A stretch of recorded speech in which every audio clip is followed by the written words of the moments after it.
In the winter of 1944, a train moved east across Poland. Inside it were people the world had tried to erase. 3 years later, in a small room in Tel Aviv, a different kind of document was being signed. The birth certificate of a nation the world had not seen in almost 2,000 years. How does a people marked for destruction become a nation reborn in the space of a single generation? That is the question this documentary sits with. Not to sensationalize suffering, not to flatten history into prophecy fulfilled on command, but to ask, honestly, what connects an ancient promise written centuries before Rome existed to a headline dated May 14, 1948? A people scattered. To understand 1948, you have to go back nearly 2,600 years to a defeated kingdom, a burning temple, and a promise made in the middle of catastrophe. Jeremiah, writing during the Babylonian conquest of Judah in 586 BC, records God speaking to a broken nation. "I know the plans I have for you, to give you a future and a hope." And later, in Jeremiah chapters 30 and 31, a promise of return and restoration. The Babylonian exile was real, extensively documented, and archaeologically confirmed, from the Babylonian chronicles to the ration tablets naming Judah's exiled king, Jehoiakim, found in the ruins of Babylon itself. But Babylon was only the first exile. Rome would deliver the second, and this one would last almost 2,000 years. After the failed Jewish revolts against Rome in 70 AD and 135 AD, Jewish communities were dispersed across the Mediterranean, the Middle East, and eventually all of Europe. This dispersion is known as the diaspora. What does it mean for a people to survive 2,000 years without a homeland and never stop dreaming of one? For centuries, Jewish communities in exile closed their Passover meal with the same 2 words, "Next year in Jerusalem," not as poetry, as prayer. This liturgical phrase, recited for generations at Seder tables from Spain to Poland to Yemen, is one of the most enduring expressions of longing in recorded history.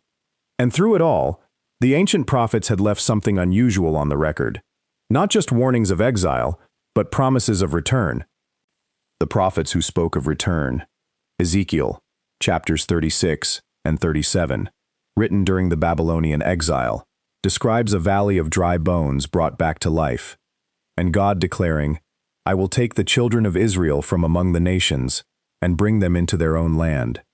Biblical scholars and theologians disagree sharply on how to read these passages. Some, largely within Christian Zionist and certain Jewish traditions, read them as literal prophecy pointing toward a future national restoration. Others read them primarily as promises fulfilled in the return from Babylon under Cyrus, S.Y. Russ, in the 6th century BC, with no necessary bearing on modern geopolitics. Still others read them purely as theological metaphors for spiritual renewal, unconnected to any physical nation-state. This documentary will not tell you which reading is correct. It will show you what the text says and what history did, and let you sit with the tension yourself. Amos chapter 9:14 speaks of Israel being planted in their land, never again to be uprooted.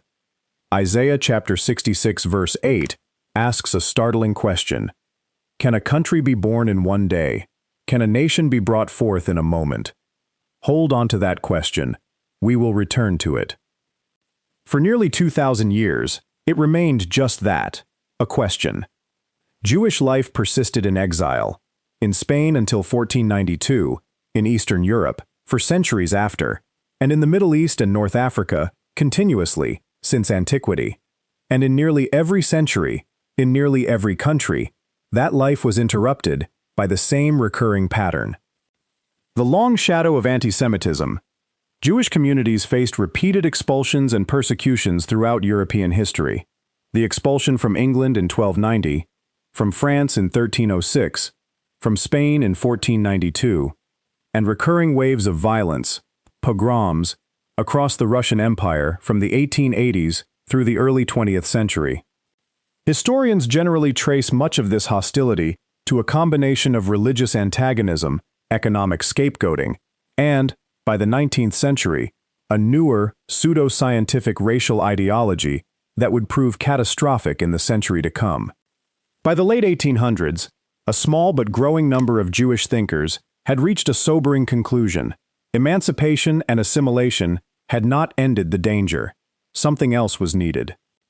In 1896, Theodor Herzl, an Austro-Hungarian Jewish journalist who had covered the Dreyfus (Fuss) affair in France, published Der Judenstaat, the Jewish state, arguing that Jews needed a sovereign homeland to be safe from the anti-Semitism he saw sweeping even the most civilized nations of Europe.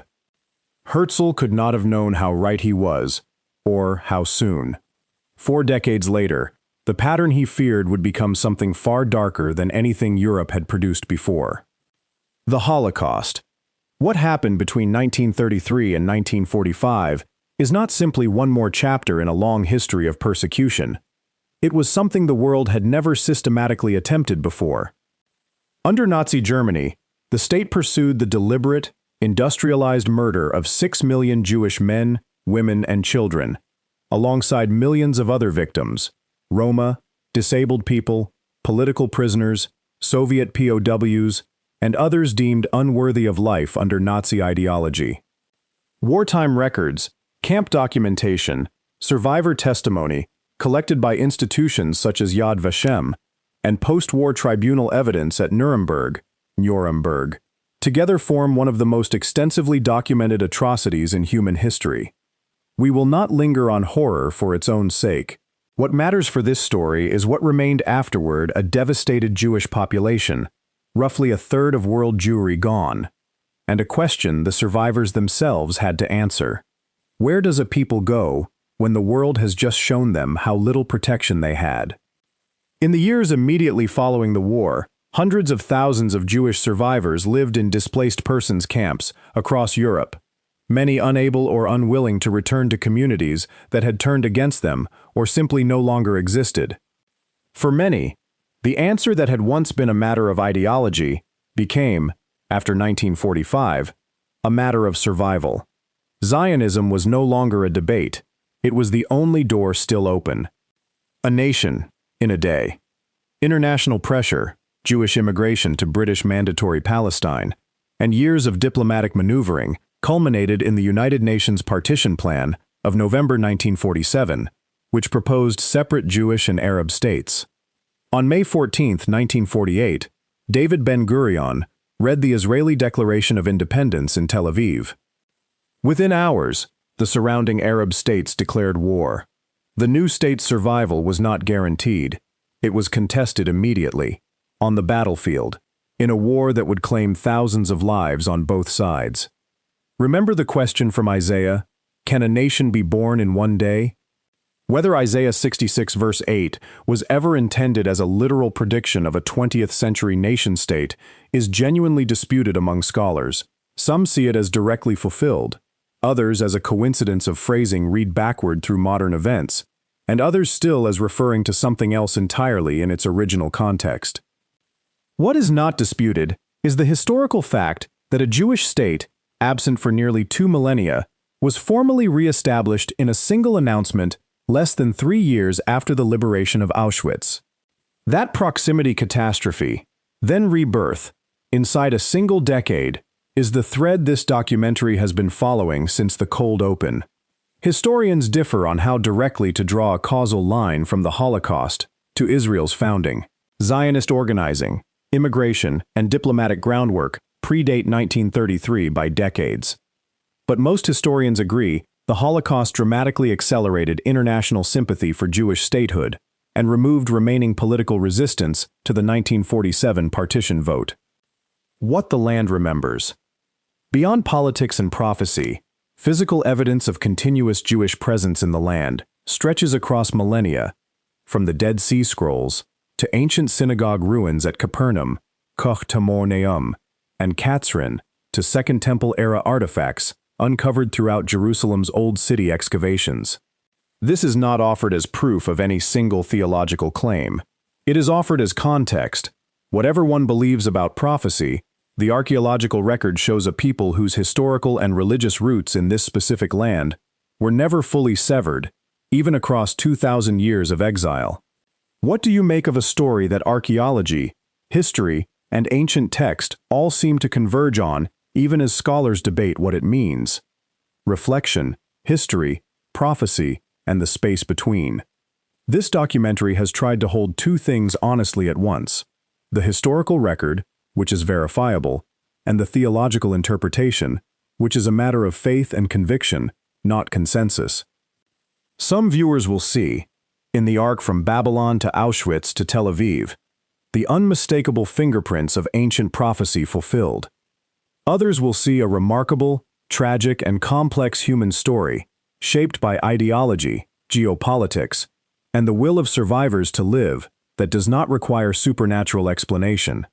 Both readings deserve to be engaged with seriously, rather than dismissed. What is not in dispute is this: in the span of one human lifetime, the Jewish people endured the worst catastrophe in their long history, and re-established a sovereign homeland that had not existed in nearly 2,000 years. What does that story mean to you? We'd genuinely like to know. Tell us in the comments. Next Year in Jerusalem was, for centuries, a prayer whispered in exile. In 1948, for the first time in 2,000 years, it became an address. We have shown you the evidence, the ancient text, the historical record, the archaeology, and the dates that sit only a few years apart. We won't tell you what to believe about it. We'll leave you instead with the question this entire documentary has been built around. Was the rebirth of Israel after the Holocaust simply one of history's greatest coincidences, or does the evidence suggest something far more extraordinary? Decide for yourself and tell us what you see.